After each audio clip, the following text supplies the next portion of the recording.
आज की सबसे बड़ी खबर, दिल्ली में 17 से 19 सितंबर तक आरएसएस का एक कार्यक्रम होने जा रहा है और सूत्रों से खबर है कि इस कार्यक्रम में आरएसएस कांग्रेस अध्यक्ष राहुल गांधी को न्योता भेजेंगे। ये कार्यक्रम दिल्ली के विज्ञान भवन में होगा। इस कार्यक्रम में आरएसएस प्रमुख मोहन भागवत देश के प्रबुद्ध लोगों से बातचीत करेंगे, लेकिन राहुल गांधी को न्योता भेजने की खबर को लेकर सियासी सरगर्मियां तेज हो गई। और ऐसा इसलिए है क्योंकि राहुल गांधी आरएसएस पर कई बार हमला बोल चुके हैं।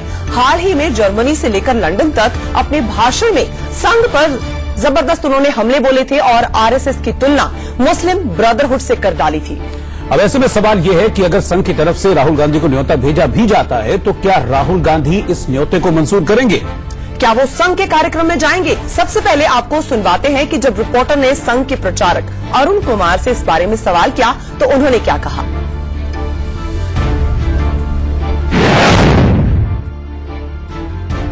मेरा सवाल ये है, राहुल गांधी को भी आप बुलाएंगे क्योंकि आपने कहा कि राजनीतिक पार्टी के लोगों को बुलाएंगे, तो राहुल गांधी को भी बुलाएंगे क्योंकि वो समझे संघ कैसा है। मुझे लगता है कि थोड़ा आप हमारा प्रेरोगेटिव रहने दीजिए, किस किस को बुलाएंगे हम जरा एक बार सिलेक्ट कर ले सारा उसमें, लेकिन हम all the status of the societies उनको टच करने की कोशिश करेंगे।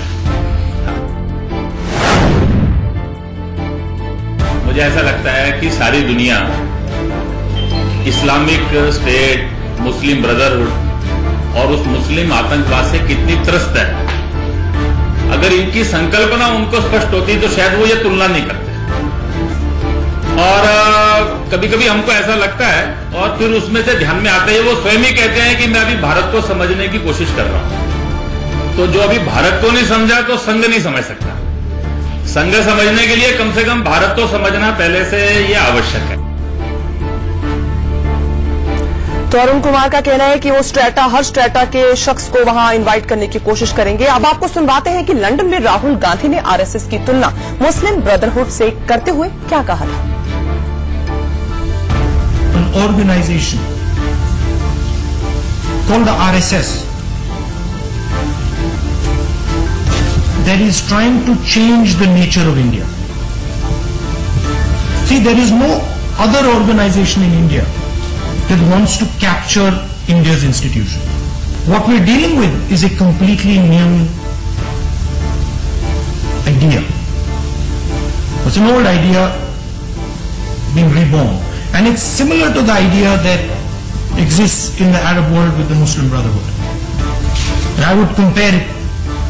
And the idea is that one ideology should run through every single institution.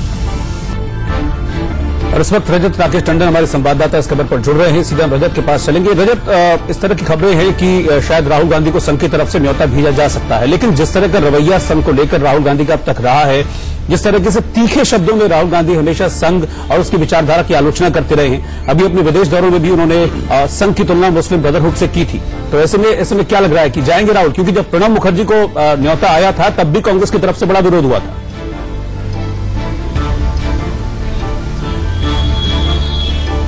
देखिए, प्रणब मुखर्जी का जो केस था वो थोड़ा अलग केस था। प्रणब मुखर्जी राष्ट्रपति रहे थे, जब वो राष्ट्रपति बने थे तो कांग्रेस की सदस्यता से उन्होंने इस्तीफा दे दिया था, यानी as a individual Pranab Mukherjee गए थे। इसमें कोई दो अर्थ नहीं है कि प्रणब मुखर्जी कांग्रेस के वरिष्ठ नेता रहे, थिंक टैंक रहे, इसलिए कांग्रेस बार बार कह रही थी कि प्रणब मुखर्जी को इंडिविजुअल न्योता आया और वहां जाके भी जो स्पीच उन्होंने दी उससे कांग्रेस कन्विंस थी। रही बात राहुल गांधी की, तो अभी राहुल गांधी ने फिलहाल इस पर प्रतिक्रिया नहीं दी है, लेकिन मुझे लगता है जल्द राहुल गांधी इस पर बोलेंगे कि उन्हें आरएसएस के प्रोग्राम पे जाना है या नहीं जाना है। लेकिन आधिकारिक बयान कांग्रेस का यही है कि ये बुलाना राहुल गांधी को आरएसएस के कार्यक्रम में, ये सिर्फ और सिर्फ आरएसएस अपने प्रचार के लिए कर रहा है। आरएसएस अपने नाम को बड़ा करना चाहता है, इसीलिए प्रणब मुखर्जी को बुलाया, इसीलिए राहुल गांधी को न्योता दिया। तो साफ कहना है कांग्रेस पार्टी का कि राहुल गांधी इस प्रोग्राम में नहीं जाएंगे, सिर्फ पब्लिसिटी के लिए आरएसएस ऐसी बातें फैला रहा है।